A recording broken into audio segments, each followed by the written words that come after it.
O Blandina, bakit parang wala kang ganang kausap ako? Wala kang imik? Wala ma.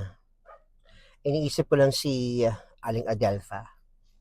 Huwag mo nang intindihin yun si Adelpha, yung matandang yun. Malamang kinain na ng mga buwitre yun doon sa kagubatan. Maliligaw yun. Hindi niya alam ang daan patungo sa kapatagal.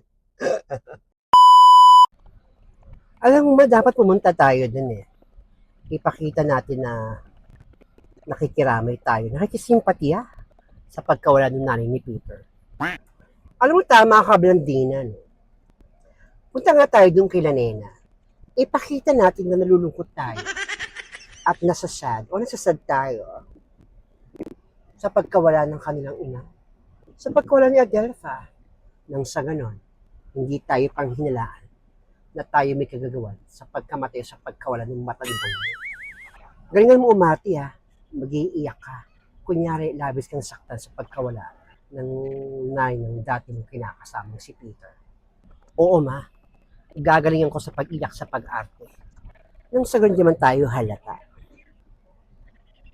Let's go. Sige, let's go. O anak, nandito na tayo kay Nena. Halika, mang-asar tayo ng mga tao dito. Yeah, right na. Mang-visit tayo. Let's go. Ang bago ng itlog na pula na to. Naalala ko talaga yung mister ko kapag naaamoy ko yung itlog. Hoy! Mga salot, mga bruha! Anong ginagawa niyo rito? Hindi ka ang kailangan namin. Pupunta kami kina Nena para makiramay sa pagkawala ni Aling Adelpha. Kikiramay mga plastic!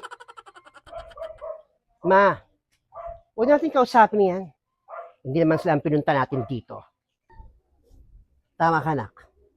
Hindi dapat natin kausapin yung mga taong wala namang connection sa pagpunta natin. Excuse me. Yabang!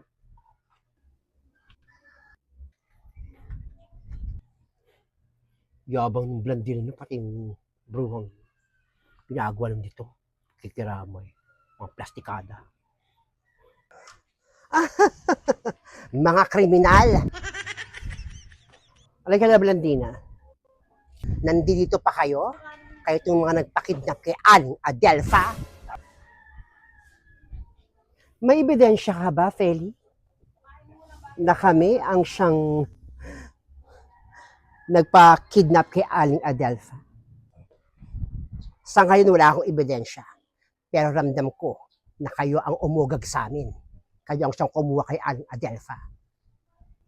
Wala kang ebidensya. Tama. Walang ebidensya si Feli. Pero kaya nyo gumawa ng mga karumal-dumal na krimen ng kagaya ng pagkawala ni Aling Adelpha. Oh, Sonia! Kapal lang mukha mo. Nandito ka na pala nakatira sa pinsan mo. Ang tigas mo. Wala kang utang na loob. Binibigay namin ng mga pangangailangan mo. 13th month mo, bonus mo, lahat. Binigyan ka lang, binihisan ka namin. Kinalaman ka namin sa mga palad namin, pero tutuklawin mo kami. Sonia, sumagot ka. Supalpalin mo yung mga amo mo niyan. Sumagot ka. Lahat ng binayad nyo worth it. Dahil pinagpaguran ko. Pinagtrabahuhan ko ng maayos. Pagsilbihan kayo ng maayos. Halika na nga, ma. Huwag natin ubusin yung energy natin sa mga taong wala namang kwenta. Tama ka, nak. Hindi ko dapat ubusin ang energy ko sa inyo. Hindi kayo ang pinunta namin. Pumunta kami ito para makiramay kila Nena. Kaya Blandina. Let's go. Mga buwisit.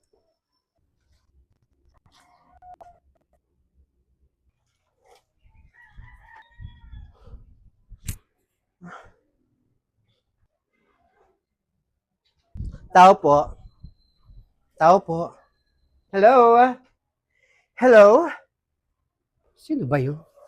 Tumatawag na yun. Wala pa naman sila nila, pati si kuya. Tulog pa si Nita, pati yung kambal. Sino yung mga yun?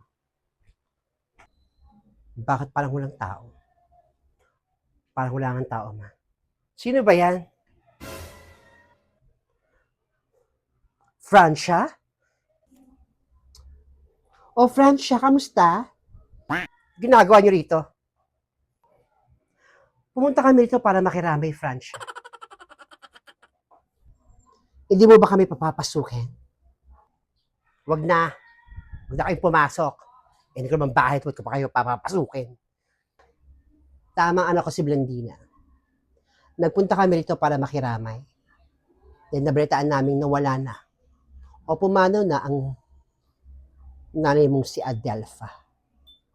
Hindi namin kailangan ng pakikiramay ninyo. Kaya lumayas na kayo rito.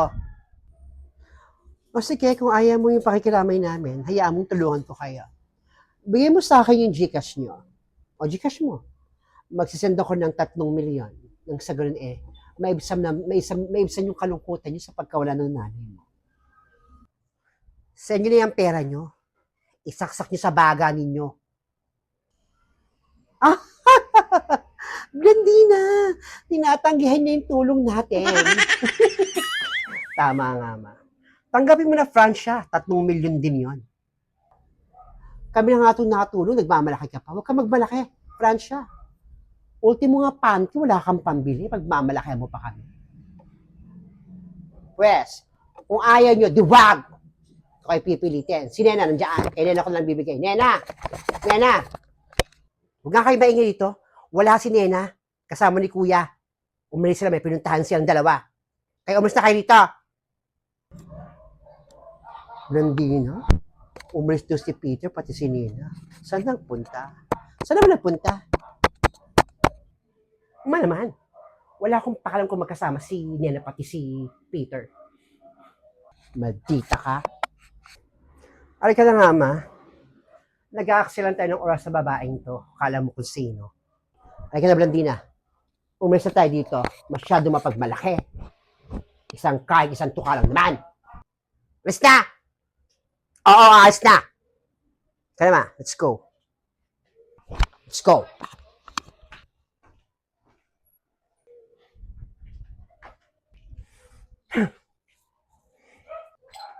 Ay, Blandina, ano nangyari sa'yo? Nalaman mo lang magkasama si Peter pati si Nena, nagkakaganyan ka na. Kasi naman, buwisit na Peter yung kasama pa si Nena. Ano, may feelings ka pa rin?